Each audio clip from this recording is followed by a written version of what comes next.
নমস্কার বন্ধুরা, সবাইকে স্বাগত জানাই শ্রাবন্তী কিচেন অ্যান্ড ডেলি ব্লগে। আজকে নিয়ে চলে এসেছি পমফ্রেট মাছের একটা রেসিপি।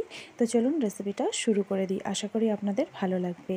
প্রথমেই আমি এখানে 4টে পমফ্রেট মাছ নিয়ে নিয়েছি, তাকে ভালো করে কেটে পরিষ্কার করে ধুয়ে নিয়েছি। এরপর আমি এতে দিয়ে দিলাম 1 চামচ নুন, আর এরপরে দিয়ে দিচ্ছি 1 চামচ হলুদ গুঁড়ো। নুন হলুদটা ভালো করে মাছের মধ্যে মাখিয়ে নিচ্ছি। নুন হলুদ মাখানো আমার হয়ে গেছে। এবারে আমি রান্নাটা শুরু করে দেব।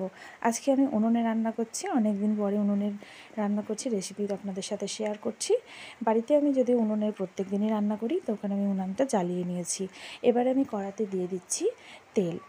তেল দিয়ে এবারে মাছগুলোকে আমি কড়ার মধ্যে ছেড়ে দেব। প্রথমে আমি একটা পমফ্রেট মাছ নিয়ে নিয়েছি, কড়ার মধ্যে দিয়ে দিচ্ছি।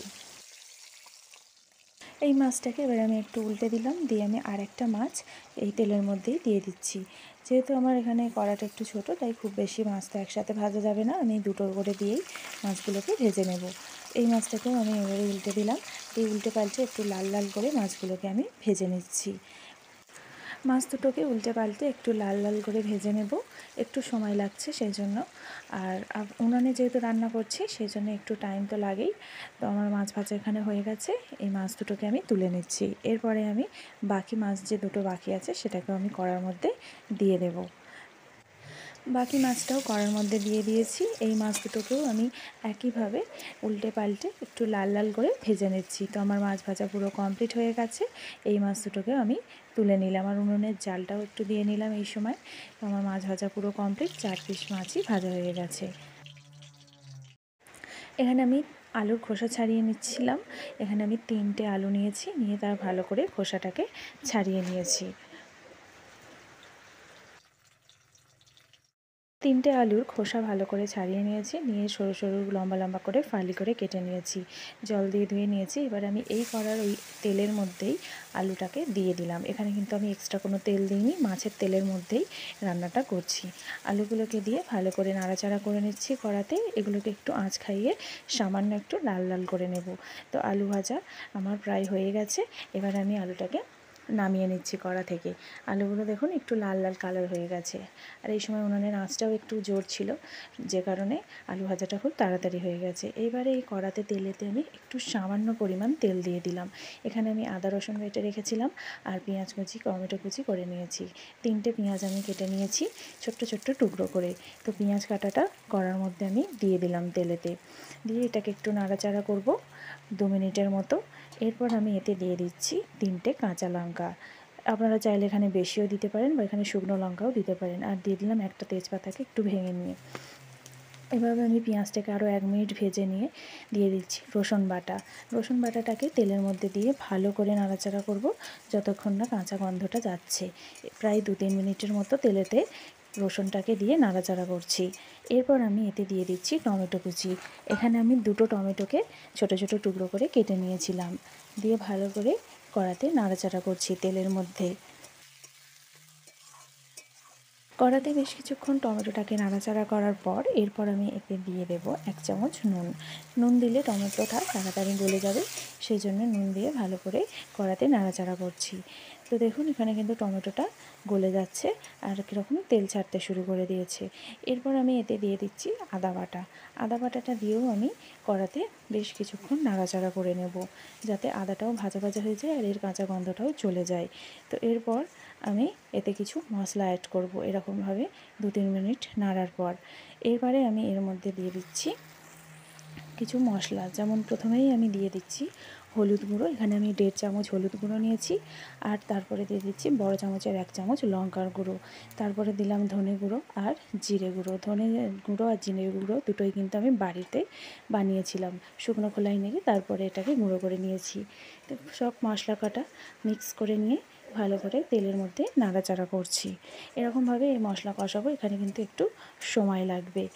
তো যতক্ষণ না তেল ছাড়ছে এরকমভাবে আমি নাড়াচাড়া করে নিচ্ছি। এরপরে দেখুন মশলা থেকে তেল ছাড়তে শুরু করে দিয়েছে। তো গ্রেভিটা এবারে বানিয়ে নেব। এতে আমি দিয়ে দিচ্ছি খুব সামান্য পরিমাণে জল। একটু একটু করে জল দিয়ে আমি গ্রেভিটা বানাবো, এখানে তাড়াতাড়ি করে কখনোই একসাথে জল দেবেন না। তো দেখুন টমেটোগুলো কিন্তু একদম গলে গেছে, একটা গ্রেভি রেডি হচ্ছে। এরপর আমি এটাতে আর একটু সামান্য জল দেব, দিয়ে গ্রেভিটাকে একটু ফুটতে দেব। আজকে আমার রেসিপিটা শ্যুট করতে একটু প্রবলেম হচ্ছে। আমার ট্রাইপডটা হঠাৎ করেই পড়ে গিয়ে একটু ড্যামেজ হয়ে গেছে। সেজন্য হাত দিয়ে ক্যামেরা ধরে কাজ করছি। সেজন্য একটু পিকচারটাও একটু অন্যরকম আসছে। ভিডিও কোয়ালিটিটাও বুঝতে পারবেন একটু কীরকম হচ্ছে। তো এবারে আমি গ্রেভির মধ্যে দিয়ে দিচ্ছি ভেজে রাখা আলুটা। দিয়ে ভালো করে মিক্স করে নিচ্ছি।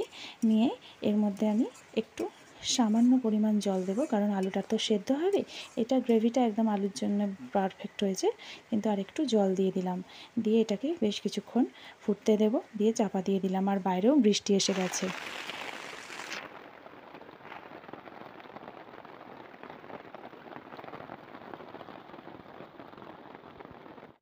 3 মিনিটের মতো হয়ে গেছে। এবারে আমি ঢাকনা খুলে দেখে নেব।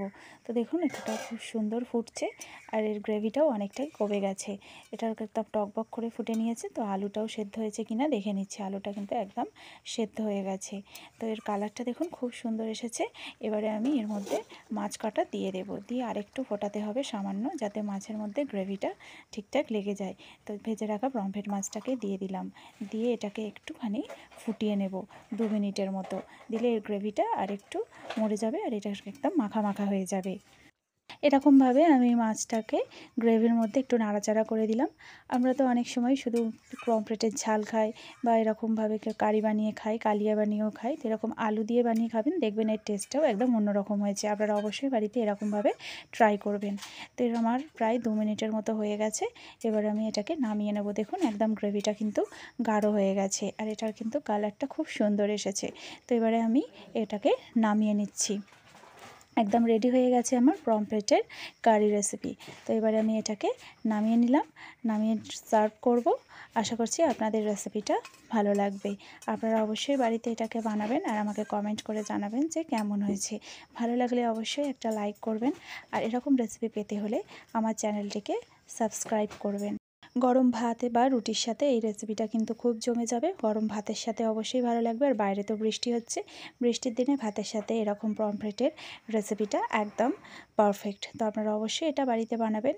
আশা করছি আপনাদের রেসিপিটা ভালো লাগবে। আমি একটু ওপর থেকে ধনেপাতা আর একটা কাঁচা লঙ্কা দিয়ে এখানে একটু গার্নিশিং করে দিয়েছিলাম। তো আপনারা কমেন্ট করে জানাবেন। আপনাদের কমেন্টের অপেক্ষায় রইলাম। আপাতত বাই বাই। দেখা হবে অন্য কোনো একটা নেক্সট ভিডিওতে।